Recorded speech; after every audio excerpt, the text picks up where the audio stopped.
build your own house well. You are not qualified, and if you do it anyway, you are wicked in the sight of God. It's just that simple. He said, well, no, I'm doing something good for the Lord. He told you not to. So you must be doing it for someone else, yourself, at that point. Okay. So, hi, and welcome to Reconstructing Podcast. My name is Monica Henderson, and I'm joined by Laura Arthur. And together we provide a platform for restorative chats and stories of healing and rebuilding after religion-based spiritual abuse. Today's episode is going to be awesome. It's just coming full circle for us, and you'll find out why. But I do want to stress content warning for today's episode. We're going to discuss intense emotional and physical abuse of children and women. And if those are possible triggers for you, we just ask that you possibly, consider not watching or watching, just being ready to pause the button. We don't want to trigger anybody. Our episode calls attention to abuse suffered at the hands of Pastor Steven Anderson and his wife, Jujana Anderson, both of Faithful Word Baptist Church in Tempe, Arizona. Now, open disclosure, both Laura and I were members of Faithful Word Baptist Church until July of 2020. We left willingly during a major scandal that exposed Pastor Anderson's lack of pastoral qualifications. And we are set to discuss these issues during the latter end of this interview, so make sure to watch until the end. Several days ago, a YouTube video was released by a channel called Dead Domain, and it featured John Anderson, the 19-year-old son of Tempe, Arizona's notorious NIFB pastor, Steven Anderson. In the video, Steven Anderson's adult son details for the first time the cruel treatment, and physical abuse he and his siblings have suffered since childhood at the hands of his parents. As of last night, that interview has garnered 40,000 views.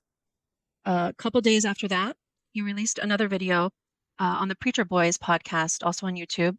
As of last night, that video has 5.3 thousand views, and it discussed just in depth more of his testimony and his story of survival.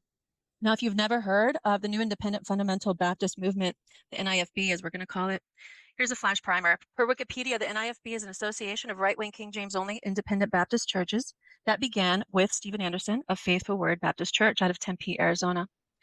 Faithful Word Baptist Church, with Anderson at the helm, as well as some of its affiliated congregations, have been embroiled in controversy over the recent years. 4 years ago, a scandal rocked Faithful Word Baptist Church and its congregants, and this scandal openly questions Steven Anderson's pastoral authority. Today, we have the awesome privilege to speak with John Anderson. And this is his 19-year-old son, third in line out of 12 siblings. And we are so privileged and so happy you can be here with us today, John. Thank you so much. Thank you. I appreciate that. Thank you.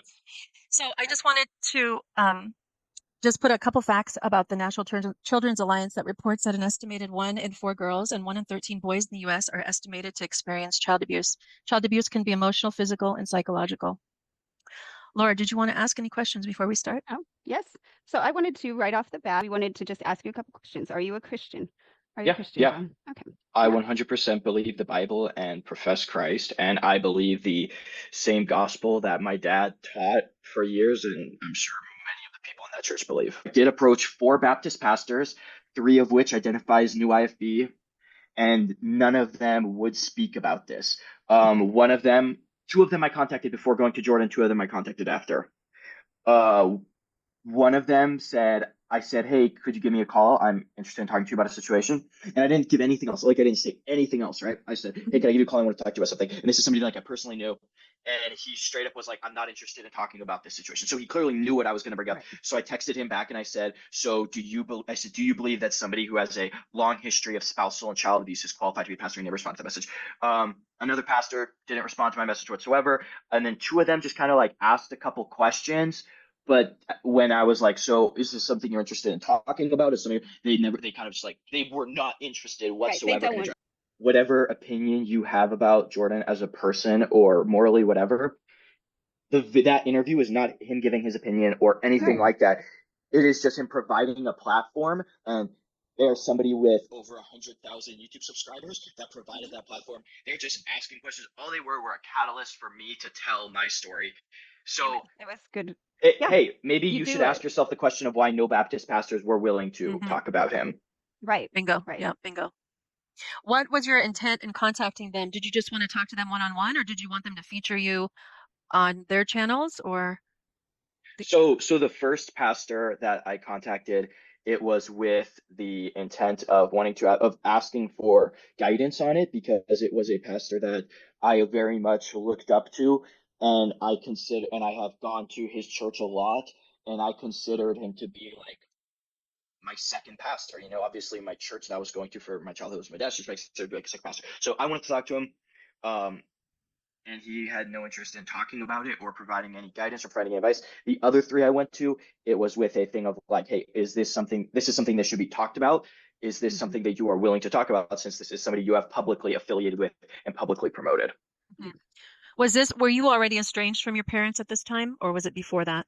No, this was a few days after I changed parents. Okay. This is another thing, by the way, that my parents are. My dad is saying that he cut me off, and then I did all this as revenge. No, I cut my parents off because of what they were doing. The last time I saw my dad, a couple hours before I filed the CPS report, I saw my dad that morning. That was like what I witnessed in the home that morning. That was the final straw. I was getting off work, and it was like, I don't know, 8 a.m. or something. I'm just getting off work on my way home, stopping by. And my dad sees me and he's like, hey, son, how are you? You getting off work? And it wasn't uncommon for me to stop by on my way home from work. And everything was cool. Then a couple hours later, he found out I was going to CPS, and I had a conversation with my mom, basically explaining, standing up to her and standing up for my younger siblings. And then he cut me off. And then he was like, well, I don't want anything to do with you. But no, he did not cut me off, and it is as revenge. Not as bad as it was, it has slowed down a lot, but it is still far beyond what is outlined in the Bible, what is outlined by the law, and what any child should have to go through. And all 8 kids in that home are not safe. And I have witnessed abuse virtually every time I have come over as an adult after moving out, as well as it was an ongoing daily thing while I lived there. Okay. Can you kind of retell what that instance of abuse was that you saw that day? Just to get into it, basically, my mom was upset because she felt that my sister was like took too long to get ready in the morning, and she started screaming at my sister, insulting her, attacking her, calling her names, right? Typical of most of us. Then she didn't like this attitude of my sister, and she started hitting my sister, hitting her in the face and hitting her all over the body with a piece of wood. And like, yeah, Wow. not at all uncommon from her. And the reason she said, and she gave the illustration of like, oh man, well, if your job tells you have to clock in at a specific time, you can't clock in and then start getting dressed, blah, blah, blah. Oh my. And it's like, well, your kids aren't at work, they're at home. And if you make somebody feel like they're always at work, that is going to drive them nuts. Nobody lives at work. That is a horrible way to look at things. That is so like that doesn't even make sense. Yeah. Right, but that is something she's always had, and that abuse that I witnessed that day was far from the worst I saw, and it was something I just slowly came to terms with over the years, noticing more and more that what my parents were doing was not biblical, was not legal, and was evil and sadistic in a lot of ways. And then I don't know what it was that morning, but I got home and I called my mom out on it. At that time I was like, hey, what are you doing? And like we got in a bit of a fight, and I got home and I sat down and I spent hours trying to rectify in my mind, trying to make sense of any possible way, because you want to believe your parents are good people, of how a good person and how somebody that was not completely deranged and twisted and evil could have done the things that I witnessed both of them do my whole childhood. And finally, I came to the conclusion that did work. So I called my mom and I said, hey, we need to talk. Like, this is serious. Like, and I basically wanted to give her one last chance to give me any indication that she had any remorse, that she was willing to change, that she could change, that she was capable of being a better parent, being a better person. And she told me to go F myself. And I said, I will call CPS then. And she said, she didn't believe me. My dad called me, and then I was kind of hoping that maybe he'll talk to me. And like, obviously, somebody at that age, after doing this for over 20 years, they're not gonna change. But I was just holding on to that last little bit of hope. And then my dad called me, and I said, Dad, like, can we have a conversation about this? You know, like, 2 adults be respectful to each other. Within 30 seconds of me talking, he was screaming at me, telling me to go F myself. And I got off the phone, and that was the closure I needed. And it was the hardest thing I have ever had to do. But I went and I called CPS because they had warning after warning. And both me and my older brothers, as adults, would bring stuff up to my parents like, hey, why'd you do this growing up? That wasn't right. That was abusive. That was wrong. And my dad his approach was always like, yeah, like, cool, whatever. My mom very much wanted to have a relationship with her adult kids. So she would be like, oh, I'm sorry. But she never took responsibility. She always blamed us, blamed my dad, blamed others, and never changed. And it was like kind of reached a point where it's like, you're not really sorry, because if you were sorry for abusing me when I was 6, 7, 8, 9, 10 years old, then you wouldn't still be abusing your 6, 7, 8, 9, 10 year olds. Right. So that shows to me that there was no remorse. She was not sorry. She had had enough chances. Both of them had had enough chances, and now it is time for them to face the consequences of their actions. Do you know if your parents were abused or neglected as children? Do you know any of their history? My mom, yes. Um, that's something pretty personal to her, so Yeah. I don't necessarily, I'm Well, not necessarily yeah. gonna blast it all over the internet, but I know my mom was heavily abused in a lot of ways growing up. My dad, on the other hand, I think he had a loving, good childhood as far as I know, and like I've spent a lot of time, I've lived with his dad, Mhm. and I've spent a lot of time around both of them, and for as much, I think, right, to the best of my knowledge, and from talking to my dad's siblings, that they were loving, good parents who provided a good Christian upbringing towards him. Yeah. Great. Thank you for answering that. Did it, I know you folks, your family lived in a pretty small house close to the church for many years. Was that torture for you living in a small space with all those people and all that anger? When I was 15 years old, so as my parents kept having more kids, I kept sharing a room with more and more kids, and it kind of peaked at 15. Because at 15, they moved into a new house. But when I was 15 years old, I shared a room with five siblings. There were five of us in one room. And I had absolutely zero privacy, zero personal space. It was just bunk beds stacked on top of each other, right? Like my bed's here, bed under me, bed under there. It's just like these like blocks of beds. And it was a very small house. It was a 3-bedroom home with all those people living in it, and there was no sense of privacy. There was no sense of ever being able to get away from what was going on. So Right. there was all this intense anger and abuse happening. And then even when it wasn't directed towards you, there was no way to get away from it. There was no way to clear your head. We had a shed in the backyard. It was an unair conditioned shed, and it gets very, very hot in the summer. And I spent hours and hours of my childhood sitting in that shed in the extreme heat, and I like set up like a couple of camping chairs, and that was like my place to hang out, and it was very, very uncomfortable. Like I'd have to like take my shirt off, like dump a bucket of water in it because of just how hot it was being in a black unair conditioned shed out in the heat in the summer. But it was better. It was just anything to get out of that house. John, as you were growing up, were all your basic needs met? Food, shelter, clothing, that type of thing? Um, Somewhat. So as far as shelter, her kids, we were locked outside a lot. And in Arizona, if you live here, it's obviously a very hostile environment. It's a very unsafe environment. And we would be locked outside in the yard, all of her kids, right? Even down to the little toddlers, they would be locked outside for hours on end. And that wasn't uncommon because yeah, it was a small house. She didn't like being around her kids. So she would go lock us out there, not really provided with water while we were out there. Like if we came knocking on the door for water, you'd probably get beaten or screamed at because she did it to get us away from there. As far as clothing, yeah, I think all my clothing needs were met. Food was withheld as a punishment, Okay. and that is something that, to my knowledge, is illegal. And from a moral standpoint, withholding food from a kid for a day, a small child needs to eat, and it would be like, oh, you're having a bad attitude, you talk back, well, you're not eating all day today. It would be a full And day. that, yeah, Full up day. to a full And day. I what age I would can't, that be? And how often man, would like that like be? it's one of her more go-to punishments. Usually it would be making them miss a meal. But I'd say there were definitely times it was up to a day, maybe even longer that I'm not thinking of. But yeah, little kids, like this was going all the way down to her 4 or 5 year old crying, going to bed, Mom, I'm hungry, and she's just 100% like, no, like you shouldn't have talked back then. You shouldn't have had a bad attitude. Go to bed. You're not getting dinner. That's heartbreaking, John. I'm sorry to hear that. Um, I want to just ask for like a regular day in the life, if you could paint a picture of while you were growing up. I'm not sure what age you'd want to do that. Maybe when things were really bad. How would a regular day in your life play out in your home with your mom? Yeah, I'd say the peak of the abuse was probably around like age 7 to 11 for me. And it was you'd wake up and immediately have like a very, very long list of chores to do. And again, like I'm not saying all of these things are abusive, and maybe some people will agree with some of the stuff. I'm this is yeah, day in life. We had a Yeah. chore list. You'd wake up, do your chores. There wasn't really a typical daily routine, but we had a lot of chores to do in the morning, and then we would like do schoolwork or watch our younger siblings in the morning until lunch. Then after lunch, or no, it was more like we were typically more like watching our siblings during the morning and then doing schoolwork in the afternoon. after lunch, after like the little kids went to nap. But if we did our schoolwork in the morning, then we could have free time in the afternoon. But it never really was free time because of how small the house was and how many little kids were napping. Like we weren't allowed to talk. We weren't allowed to walk around. We weren't allowed to really do anything. So it's pretty much like, it was just like all you were allowed to do in your free time was like read books because whenever the kids were we were just kind of made to work and take care of the kids and watch the kids. And when the kids were asleep, my mom was so concerned with keeping them asleep that we couldn't really do anything like fun.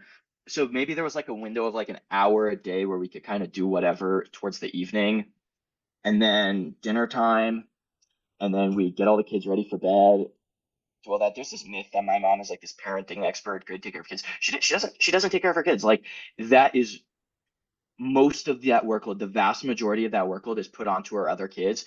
And typically throughout the day, you will find her either working on one of her businesses or side hustles or whatever, or her content creating, or just sitting on her phone scrolling or doing whatever there's this thing of she's like this like great mom that takes care of her kids. No, she's an extremely lazy person. As somebody that knows her, she delegated pretty much every aspect of her life. The one like I guess job that you would see her do was cook, but then once my sisters reached an age where once they got good at cooking, then she quit doing that most of the time as well. Um, the only reason she cooked is because my dad just had very high standards for food, so he wanted 3 made from scratch meals a day, so she was the only one who could do that. But everything else was put up to kids, the chores, the cleaning, babysitting the other kids, while she kind of just did whatever all day. And even her own stuff, right? It was she did not do her own laundry, she did not put away her own laundry, she did not make her own bed. Nothing, she did not do anything for herself. She made all of us do everything for her and for the other kids. And the only time she would do something was when one of the kids like couldn't or nobody else could, and then she would usually scream at us and be irate. Like if she had to do something for herself, she would punish all of us for it, attack all of us for it, be very mad at all of us for her having to be a parent, which is something she decided to do. Right. There was no age range. I have seen my mom hit an infant more times than I could count, and it wasn't even like, obviously a baby can't do anything wrong or break rules. So it'd be like, she's holding the baby, the baby's crying, and she'd hit the baby. She would do it with her hand, and she would do it like with a wooden spoon.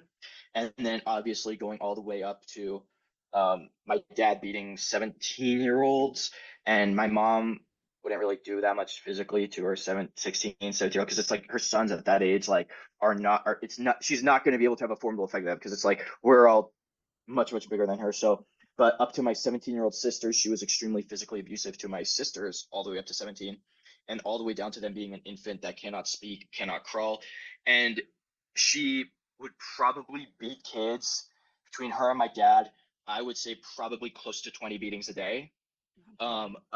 Of those, I would say probably about half would meet a third. I'd say about a quarter to a third of those would meet the legal definition for abuse, because obviously spanking is legal.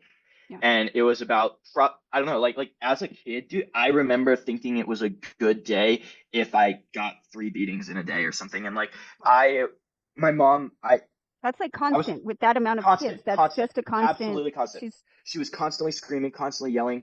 It was very uncommon for her to be happy. It was very uncommon for her to not be in an angry, pissed off mood. She was always mad at us. She was always fighting with her kids. And the beatings, it was not just, that's another thing I want to stress. It was not just where you broke the rules, you're going to get a punishment. It would be, she would be angry about something. Nearest kid to her would get their ass beat. The beatings were also used very often for interrogations. She would beat confessions, both her and my dad. Deny this now. Again, if you are somebody that personally knows my family and has a way to contact my 2 older brothers that do not live at home, they may hold different opinions on my parents as people, but the actual facts of the matter of the abuse that they did and how they carried it out, they can back that up. And one of the tools that was used frequently was a folded up electrical power extension cable. Another one was a belt, and it was not just on the buttocks like my dad teaches, it would be on the back. Getting hit in the face as a kid was extremely common. And with the electrical power cord, that would leave bloody marks. You would bleed from that. Several times kids would black out from it just because of the extreme pain. Like it wasn't like they were knocked unconscious. It was like the pain would be so bad that you would faint. That happened to me and you'd be bleeding, you'd be sore, you'd go to bed that night and you'd be like laying in bed trying to get comfortable on those marks. And that electrical power cord was used for about, I don't know, 3-4 year period when I was probably like 7 to 11, 12 years old. And that was definitely like the worst of it. And yeah, I was getting beat with that thing multiple times a day. And I remember that is like the most fear I ever experienced is when it would be a minor infraction or no infraction at all, and my mom or my dad would start going for that cord, and it was immediately, I'm a little kid and I'm 9 years old, and I'm breaking down crying, like begging her not to. And then 1-2 hits from that thing. So they would use that on your back or your buttocks, more commonly the back, and 1 or 2 hits from that thing, and you're dropped. You're on the ground. It hurts so bad. And then I would be writhing on the ground and, shielding your face, whatever, screaming, begging for her to stop. And it seemed that the more reaction you had, the more it would anger her, the more it would rile her up. And she is a psycho. And she would get mad and she starts screaming, raving, and just beating the absolute just beating these kids. My dad and my mom both, more times I can count, would say, "I will beat you," would threaten to beat us within an inch of their life. And it very much felt like it. And as a little kid, I very much was constantly afraid for my safety, constantly afraid. I remember laying in bed at night, paranoid that, they were going to come in there, and because I was pulled out of bed multiple times, or was like pulled out of bed, start getting beaten just to get you to admit to something. And these beatings were very long. It was not at all the punishment matching the wrongdoing. And in many cases, it was no wrongdoing at all. It was just my mom getting triggered and freaking out. On the subject of child abuse, that was something my dad rarely would partake in. That was something that was the majority of the time done by my mom. That is not me saying that to defend my dad. I'm just being objective on this whole issue.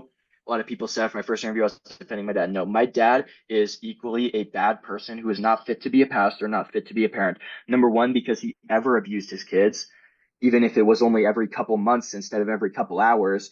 He still should not have children or have an audience.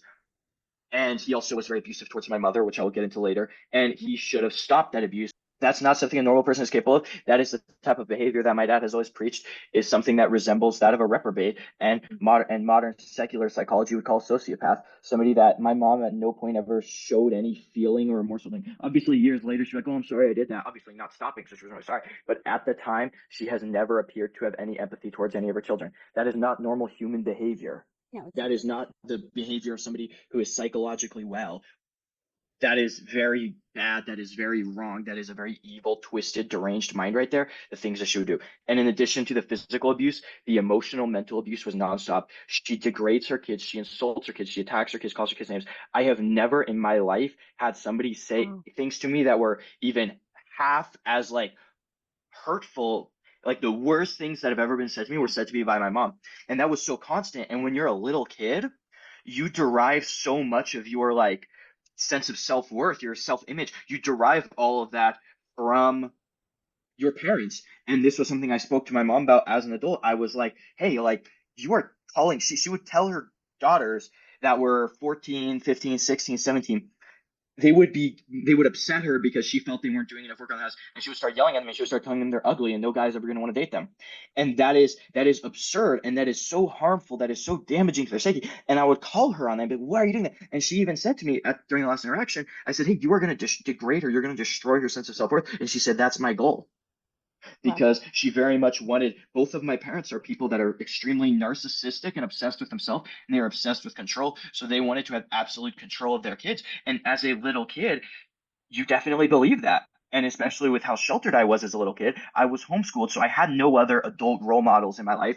I was going to the church, which was an echo chamber of my parents' opinions, and anybody who believed something different than my parents or questioned their opinions was kicked out and ostracized. And then I never saw a movie until the age of 10. So yes, as a teenager, starting around 14, my parents did relax a lot on their rules. And now at home, my siblings are allowed to listen to any music, any movies. I remember getting beaten when I was 12 for listening to 80s rock and pop music, and my parents now listen to those same songs to me before. So they have also changed their viewpoints a lot over the years. But while they were getting more relaxed on and pretty much allowing whatever in their home when it came to movies, TV, music, their home became extremely de-Christianized. I have not, like, as a little kid, we had family Bible time, and we were also expected to read the Bible on our own. That is not something that I saw at home for my last few years there, and that is not something that I have ever seen or witnessed, and I've asked my siblings, and that is not something. So their home is what's interesting is like their preaching is hostile to the world,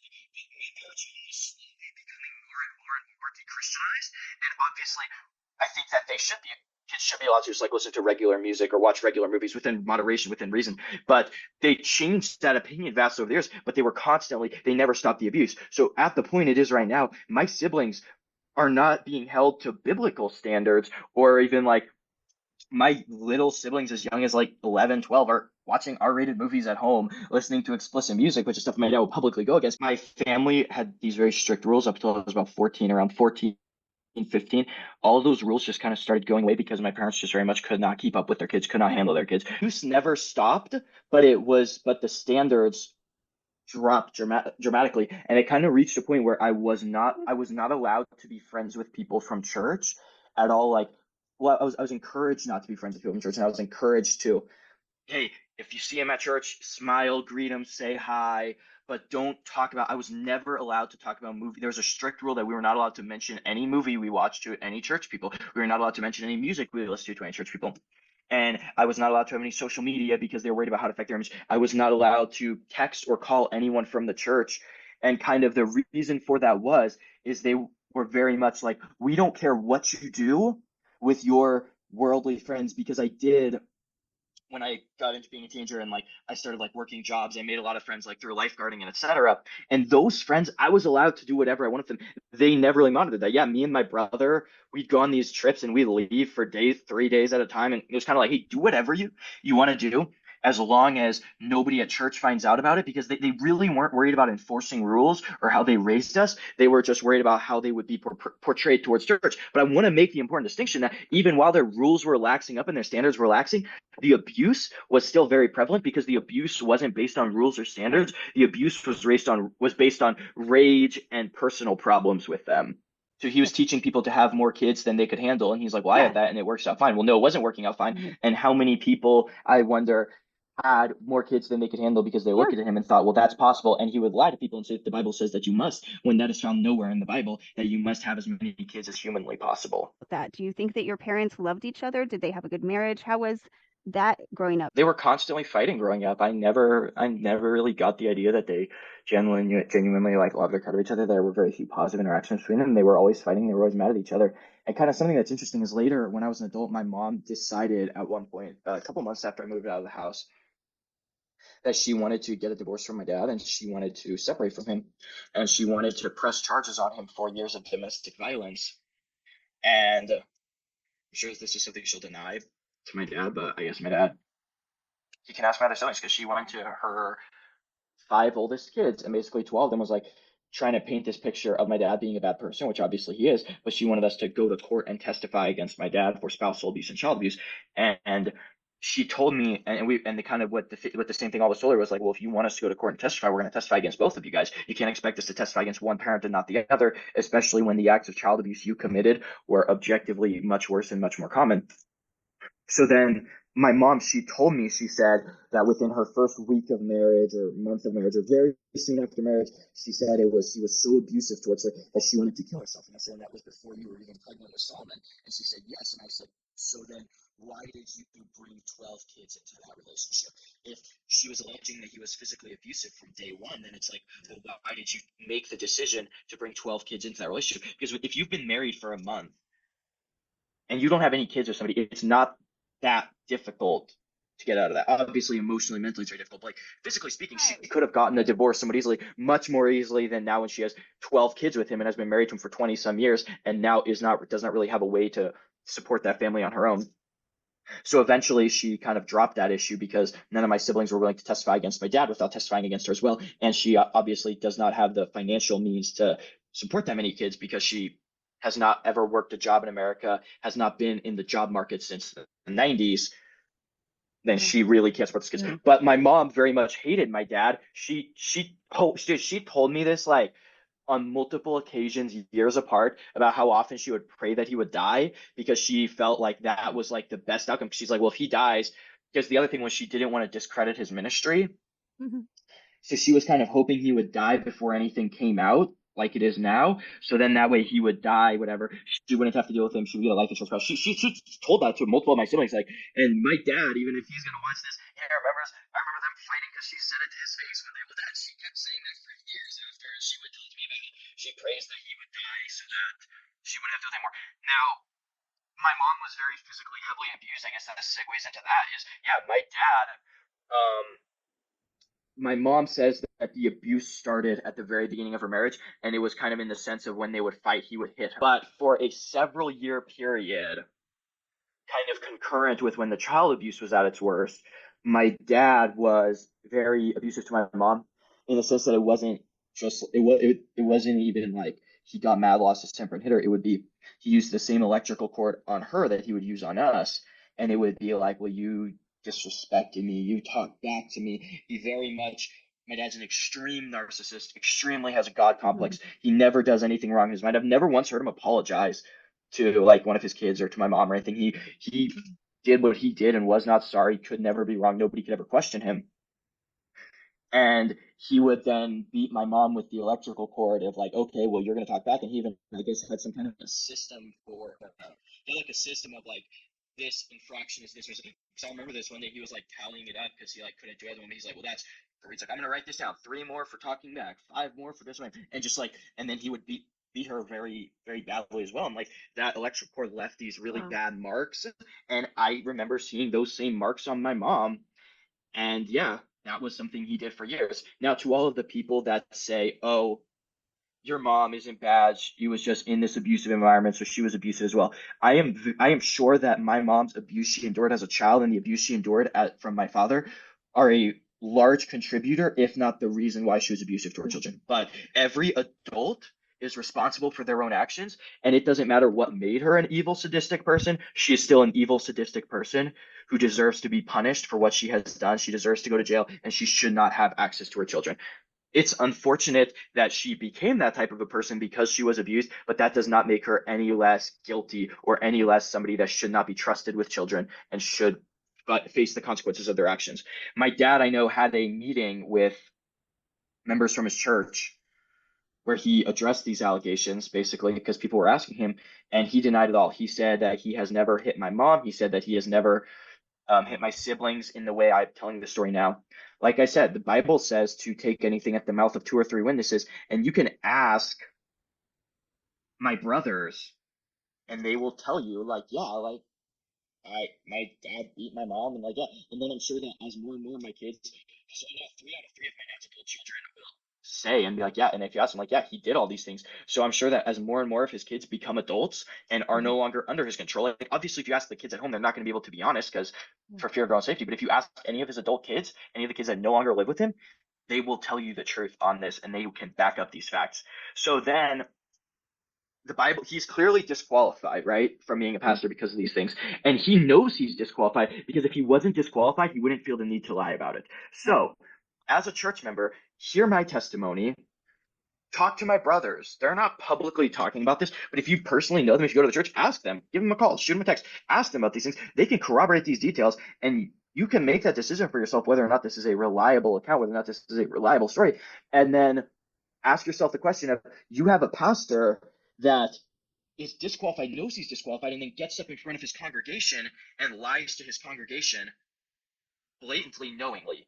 My dad knows for a fact he beat his wife for years. I know for a fact he beat his wife for years. So the fact that he is willing to lie to his congregation, then that begs the question of, well, how much of his message does he really believe? Because the Bible clearly states, and he has clearly preached many, many times about the kind of curses that God puts on somebody who, as a man of God, knowingly lies. But I texted my dad. This is like the only thing I've texted him is I sent him after that meeting. I said, hey, I heard you lied about in that meeting. I was like, I know you lied. You know you lied. And you know you're disqualified because if you didn't think that disqualified you, you wouldn't have had to lie. And you clearly don't believe your message. You clearly don't believe your own witness because then you would know what God's going to do to you. So I have a couple theories about why he's lying and doing that. My number one theory is that he believes that he is doing all this good for God and he's blah, blah, blah. So he's like, well, if I don't lie to the congregation, it's going to do more harm to God's cause in the end because of the fact that he's like, it'll turn people away from Christ. So he's like, I'm doing the right thing for God by lying. That's what I think the most. But his preaching, I think very much, turns? Yeah, that's he the preaches opposite. wrong, wicked, absurd things that are not in the Bible, and then says they're in the Bible, and then that makes Christians look really bad and makes the Bible look bad. Yeah. When he preaches, and has numerously times preached, that it is okay to rape somebody if you're married, and that it's not rape if you're married and all of that, and that is an absurd thing to preach, and then that makes Christians look bad. All of those other things he teaches, he has his blatantly misogynistic, blatantly sexist views, and my dad claims to be neither of those things. I will tell you, as somebody who knows him extremely well, he very much is a misogynist and a sexist. And my mom, not my dad, my dad's not a racist, but my mom openly admits to being a racist to her kids, and that's something I argued with her a lot about as an adult. Like, oh well, that's wrong. She's like, I'm a racist, and she does not make any attempt to hide that. She openly admits that. So I think that that's my number. But the number one reason why I think my dad lying. Number two reason is if he truly just does not believe anything that he says, and he's just a plant of the devil to discredit Christians and make Christians and Baptists and fundamentalists look bad. And then number three, my dad has a lot of college degrees. My dad is enrolled in ASU right now. Church, basically, the last few years of my dad's ministry, church has all of his time he would spend working for the church, he just spent in college. So he has gained like a master's degree and multiple bachelor's degrees, and the degrees were being paid for by the church, but also that's all he would work on. So the only thing I would see my dad ever doing for the church, he would preach, he would make content, but other than that, he was just getting paid to go to college. And I think that now that he has all those degrees, he could get a job in a secular environment. So I think that he might know he's done for at this point, and he's just lying to the congregation as a way to like stall for time until he can get a job and then resign. And I think that if the church doesn't, remove him as pastor and get a new pastor and begin healing, then I think that the church is just going to go downhill very quickly.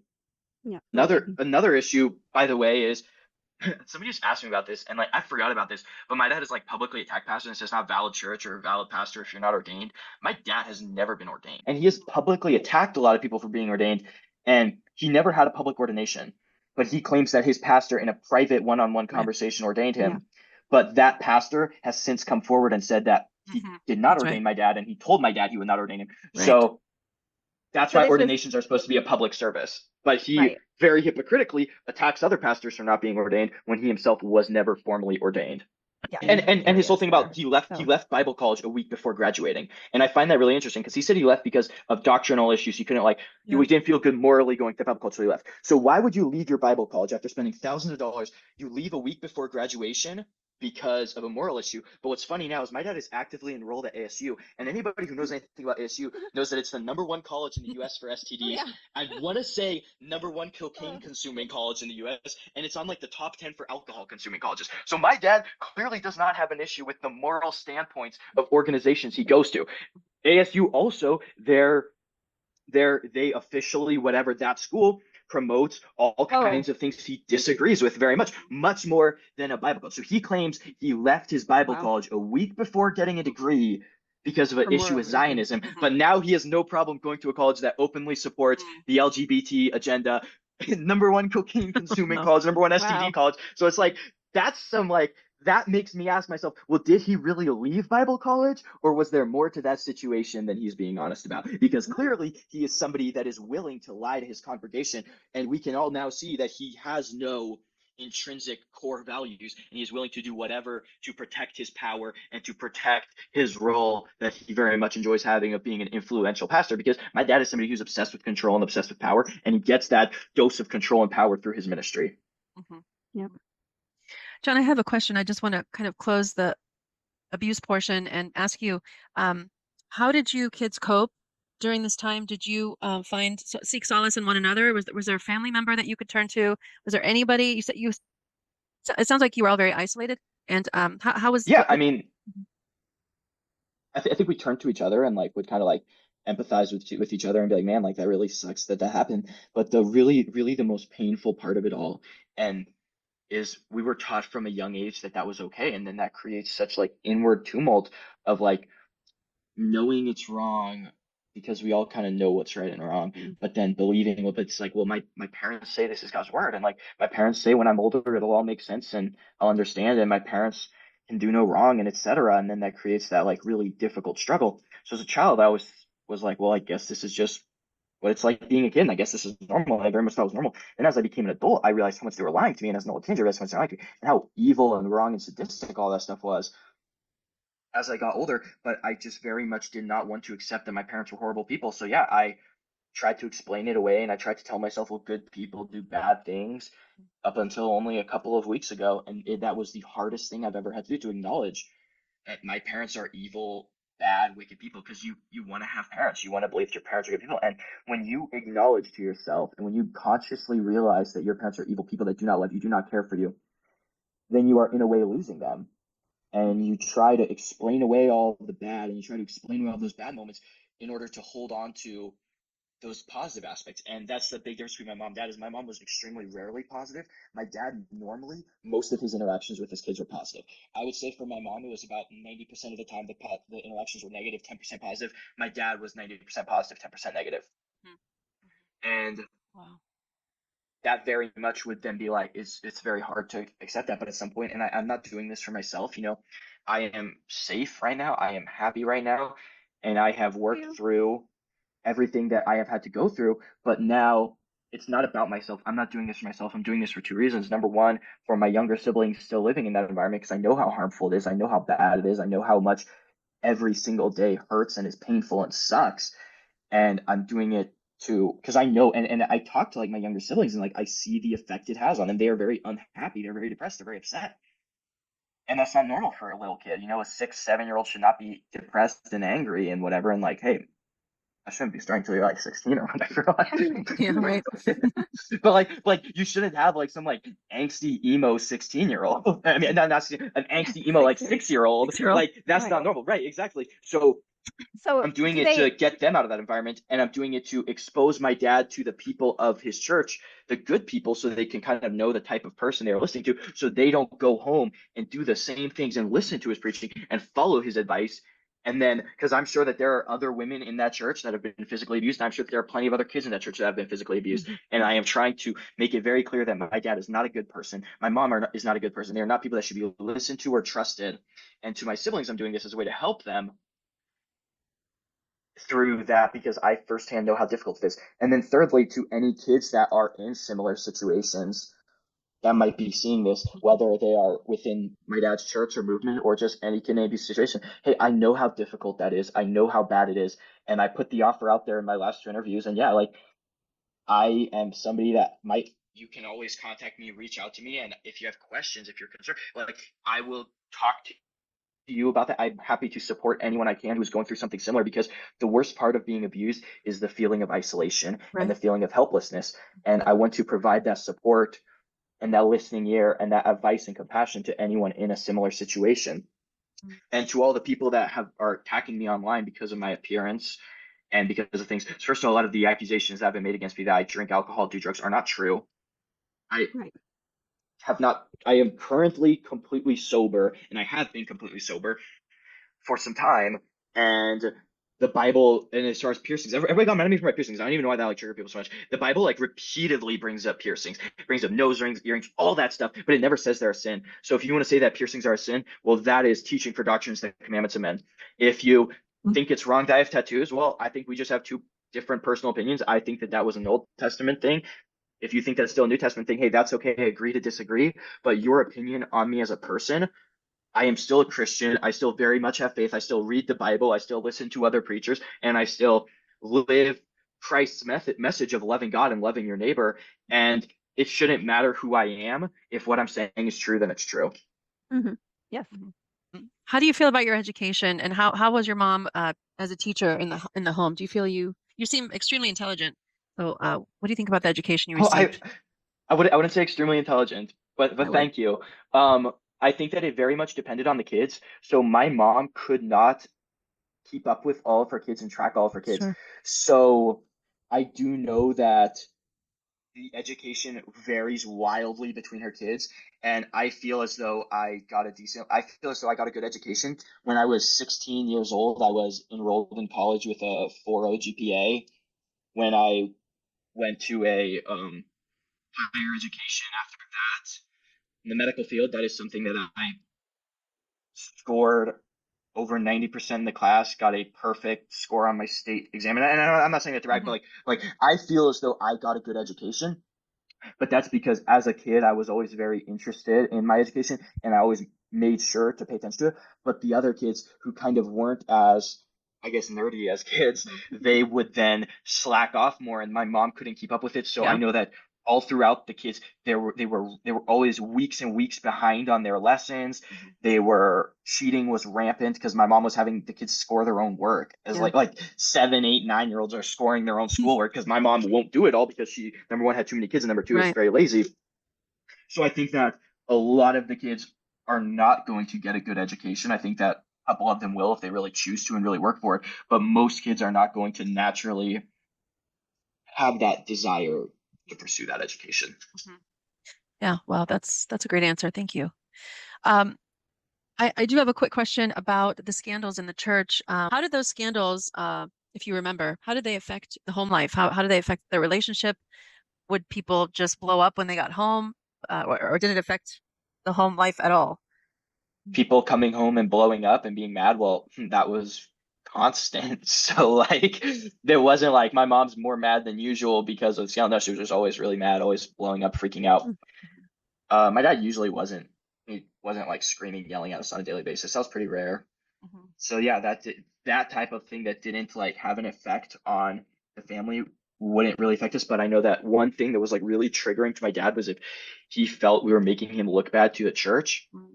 And that would be something where like if we did something wrong and church people found out or church people complained about us, we got absolutely smoked at home because he was very interested in preserving his image. So if it was a scandal that at all involved us, had to do with us, yeah, we paid for it big time. We got hit pretty hard for that.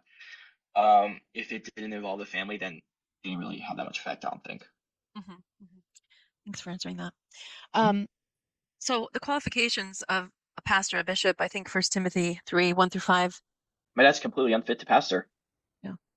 That's pretty clear. That's pretty apparent. And the thing about pastoral qualifications are, it's not a thing of, okay, well, I fixed this so I can be a pastor now. It's a thing of, if you do them, you're disqualified. These are permanent disqualifications, and he needs to recognize that and step down as pastor. And if he is not doing that, then that is just showing that he is not in it for the right reasons. He's not in it because he wants to do the right thing for God, and he's not in it for the church. Because if he was, then he'd be following God's standards for it. He clearly is in this with other intentions and other motivations. Does he seek the advice of his deacons or of any of the gentlemen there that are within the inner circle? Does he seek their advice or vote on things with them in terms of how the church runs? Or is he the dictator? He himself, he says that the church is a dictatorship and he's in charge and nobody else is in charge. I don't know how much advice he gets from them behind closed doors, but like I have brought up a couple of times in this interview, my dad is an extremely narcissistic person. So I can't imagine he puts that much thought or weight to the advice and opinions of others. Are your siblings still all attending? The ones that are living in the house, do they still all attend the church? I guess they'd have to, right? Yeah, they have to. They don't have a choice about that. And how about your older brothers? I believe Isaac is still attending. I don't believe Solomon is. I'm not 100% sure. And I don't know the full situation with that. John, what would you ideally want to happen right now with your testimony coming out for the world to see with the siblings? I'd like the government to do their job.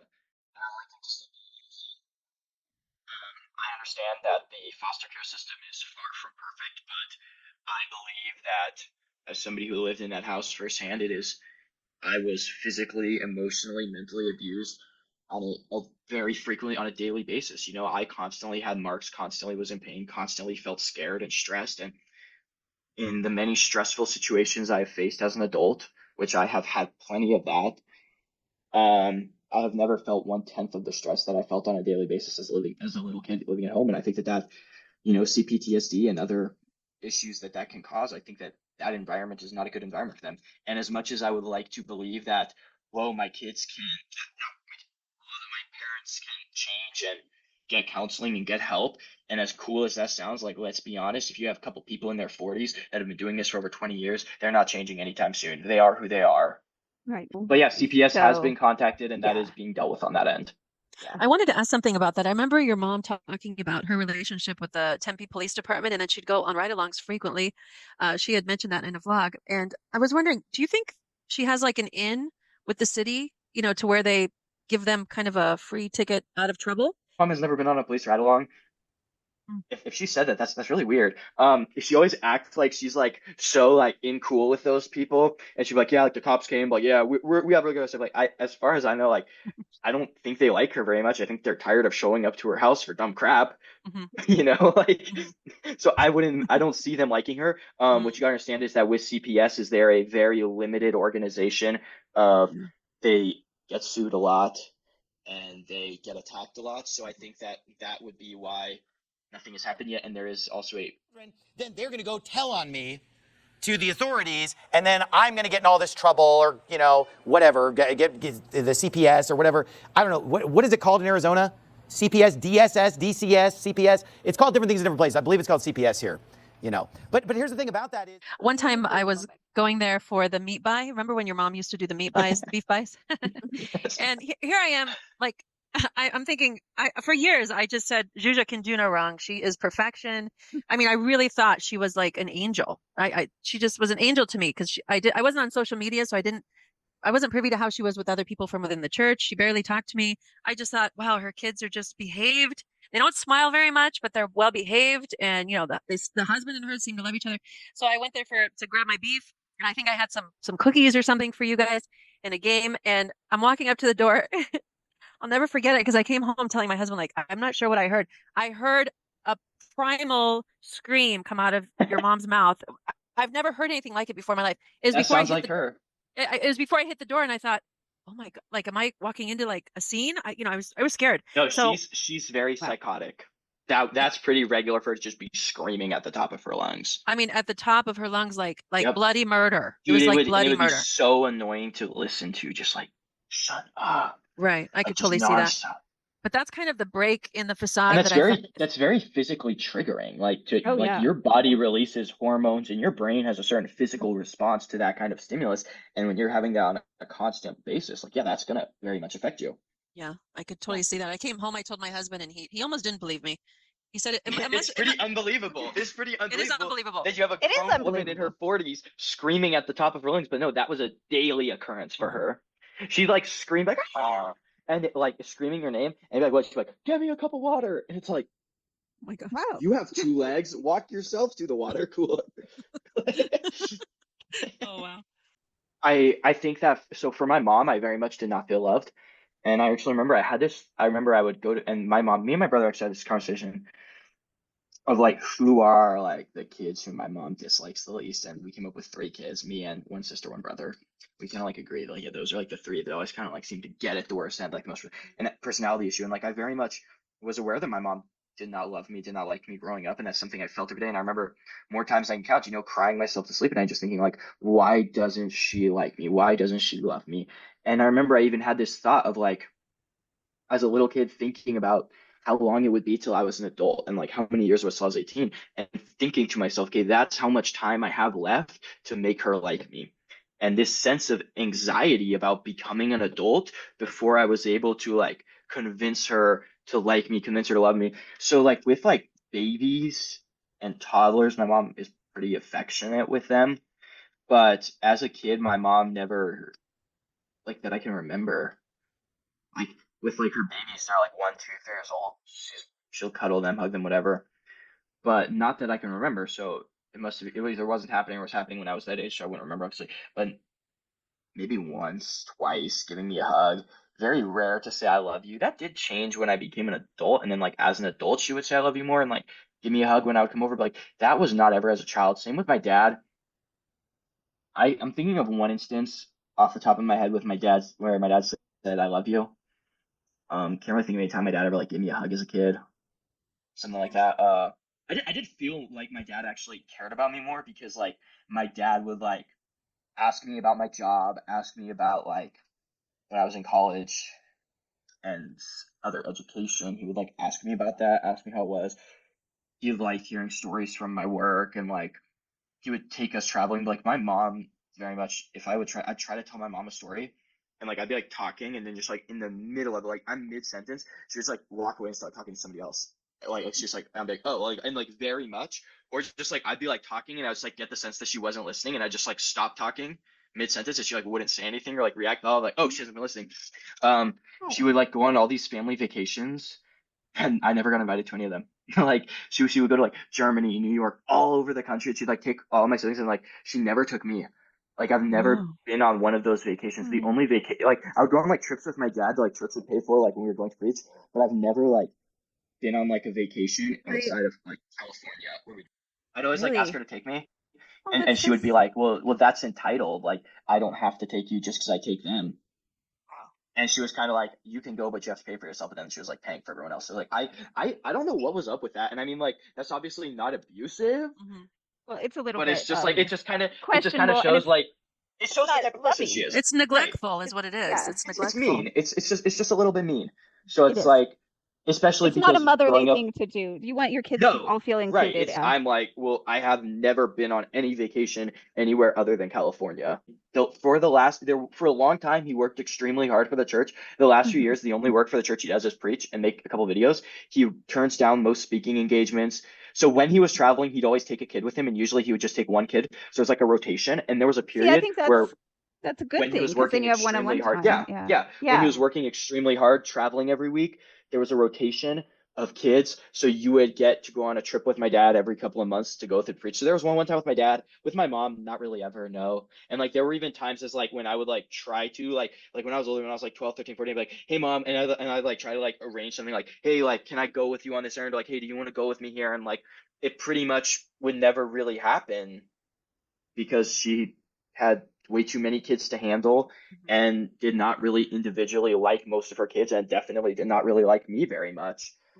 And Well, yeah, we as far like as you, like John. teaching, So just so you know, there's a lot of people who really enjoy you, and you have built, I think, a community of people. What you're doing. well, that's a nice thing of you to say. I appreciate that. 100%. 100%. On my last video, I had him like link my Instagram because I'm not comfortable giving out my number No. just publicly. If somebody like sends me a message on there and wants to call me, give me my number, but I'm not. So if you want to put that on here as well, that's cool. A lot Thank of you. people reached out that said like, hey, I was in a similar situation, like I was raised fundamentalist or Catholic, or even other things where they were raised in these very religious but also very abusive homes, and talking to them was encouraging for me, and I hope it was encouraging for them as well. And I would say I have gotten a lot of support from people, and a lot of people saying nice things, a lot of people also attacking me, and I have gotten attacked a lot for issues with people thinking I'm not a Christian. And I would always be like, and they would bring up like the same few things. And there's this like one picture of me that went around, I mean, wearing this one outfit that everybody says I'm not a Christian for.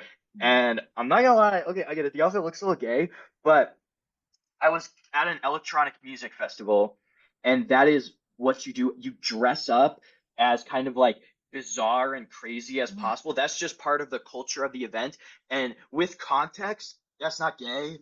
If that's how I was just dressing to go to the grocery store, I think that would be a valid concern. But when I one time dressed up crazy, because that's, what you do at those types of events. And yeah, like people attacking stuff, and a lot of this I'm asking like, well, where specifically is that a sin?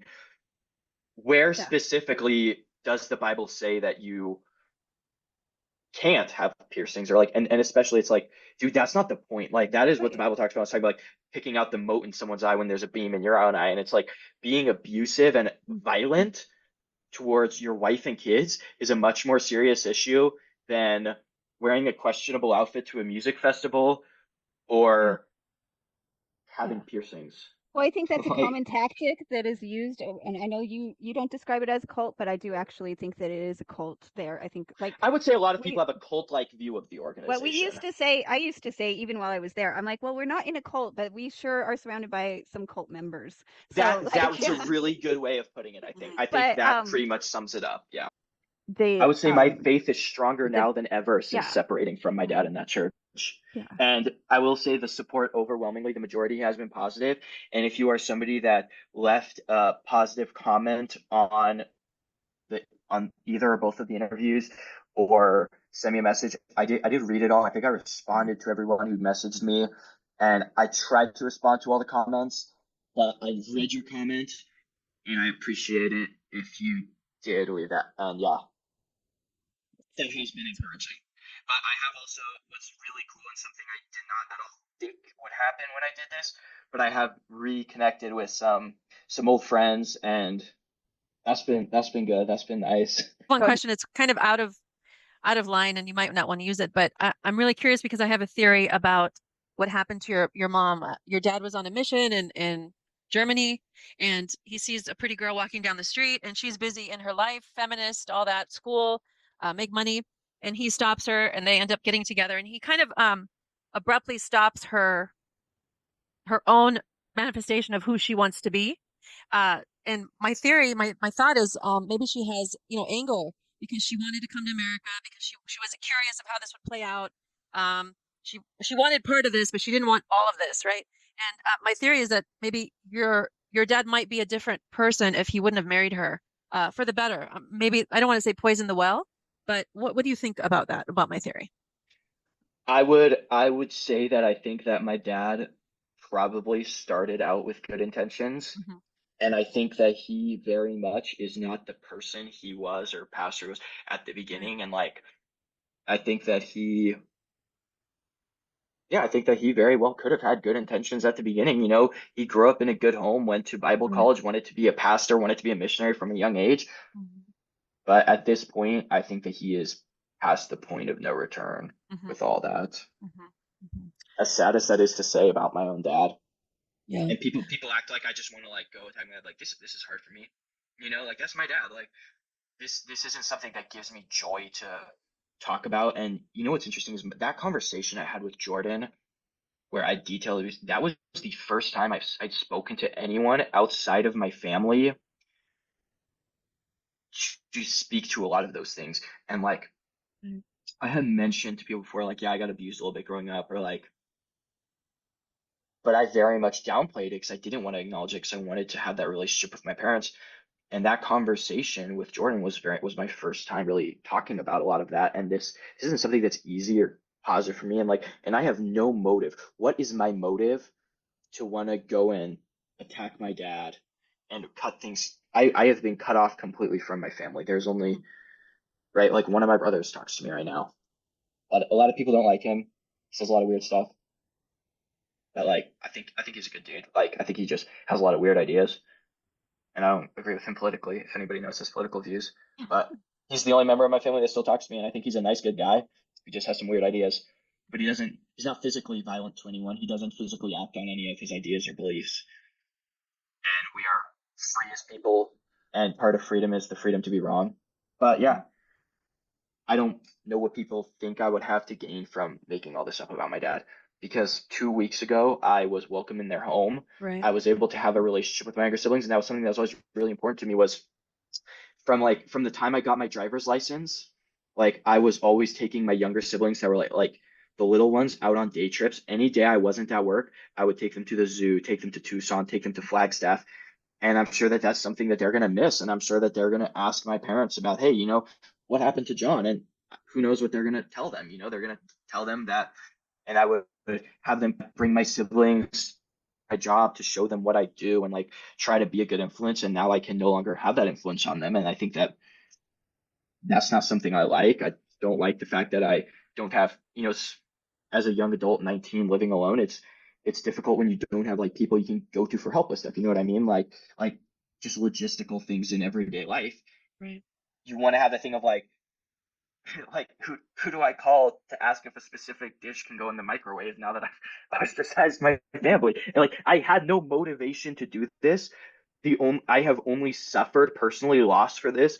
The reason I'm doing it is because I feel that it's number one, the right thing to do, and I will always do what I believe is the right thing, no matter the cost or consequences.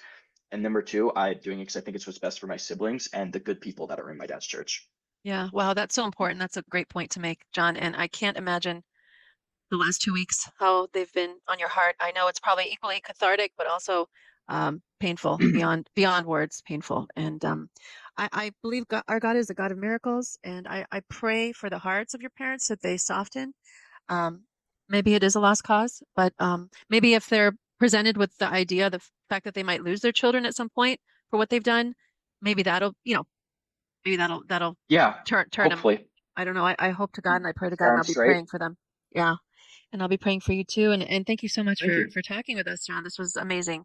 Yeah, I appreciate you guys hearing me out and talking to me We'll, about this. Thank you very much. we'll share your Insta if that's okay. We Yeah. will put the Insta Yeah. in the show notes. And we look forward to seeing how things progress in your life in more Yeah. ways than one. Thank you. Thank you.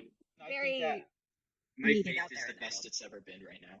Yeah. Since Praise separating God for that. from my dad and his toxic misuse of Christianity, and I had a lot of confusion, and I would say that there were even a lot of points in my life where I didn't even necessarily feel like I believed in any of it, just because of how confused I was with him in my childhood. And then once I was able to rectify all that and have closure and peace on that, and then understand that, wow, like, this has nothing to do with God, and he is just another person who misused his platform, misused his position, and abused and twisted scripture.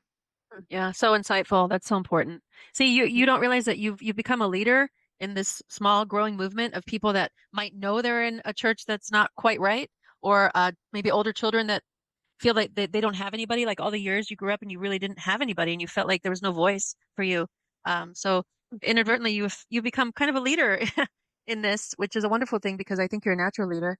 But I don't know. I don't know about all that, but yeah, thank you. That's nice of I you to know. say. You're so young to see yourself as that. But Yeah. what We looking are. from the outside looking in, it's We see 100%. it. Yeah. It's Yeah. 100%. What would you say to children in that situation? How did you about faith, about the distinction between what is going on in the name of God and who God truly is to you, and how do you have a message like that to them? I would say develop your own personal faith, develop your own personal walk with God. Read the Bible on your own. Read what it says when it describes God, when it describes Jesus. Read the messages of the Bible and start to deconstruct, yeah, your view of what you were taught growing up, and then reconstruct based on the Bible and based on what is actually what the Bible actually says, and find good role models in your life, adults in your life that you can look at. And I know I had some great role models in my life in my early teenage years, and I think that, like, as a teenager and a young adult, those some great men and women in my life that taught me a lot and influenced me a lot, and I think that are the reason why I did not become jaded or hateful or carry on this cycle of abuse because of those people and because those voices and those people I saw in my life. I'm like, wow, like, they're great parents, they're great spouses, they're great Christians, they're great members of their community. And find those role models in your life, find those people you can look up to. I think naturally all of us look at our parents as role models, but maybe when you get older, evaluate whether or not your parents should be role models or whether there are other people in your life that would make better role models. Develop your own personal faith, develop your own personal walk with God. And I'd say more than anything, don't let anything you have seen, don't let anything you have experienced change your view of the world or change your view of humanity. And I think that the world is a very imperfect place. And throughout my personal life and my childhood, I've experienced a lot of pain. Throughout my professional life, I have seen the worst that the world has to offer. And I think that it's important to never lose faith in humanity.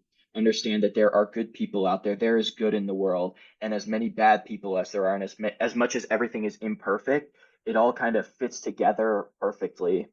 How do we know who is the real deal, by the way? Just a little side note here. When it comes to preachers, how do we know who is the real deal? Right? Because we got all these preachers out there, and they're preaching different things and whatever. And the Bible warns us how there are all these false prophets out in the world, and there are good preachers, and then you got these false prophets. How do you know? Okay, well, simple. Two ways how you know who the real deal is. Number one, based on what the Bible says. Right? The Bible says in Isaiah 8:20, to the law and to the testimony, if they speak not according to this word, it is because there is no light in them. So if a preacher isn't lining up with the word of God, then he's a false prophet. It's that simple. If he's preaching and it does not jibe with what we have in the Bible, he's a false prophet. I think that's pretty easy to understand, pretty simple, pretty clear. I think you could use a lot of scriptures to prove that. I just gave you one. But number two, the Bible says you will know them by their fruits. Beware of false prophets, the Bible says in Matthew 7:15, which come to you in sheep's clothing, but inwardly they are ravening wolves. Now, this is a legitimate example of don't judge by the appearance. Judge righteous judgment. They come to you outwardly in sheep's clothing. Is that not the appearance? The appearance of sheep, the appearance of godly Christianity, but inwardly they're ravening wolves. How do I know, God? How do I know the true sheep from the wolf that is in sheep's clothing? You shall know them by their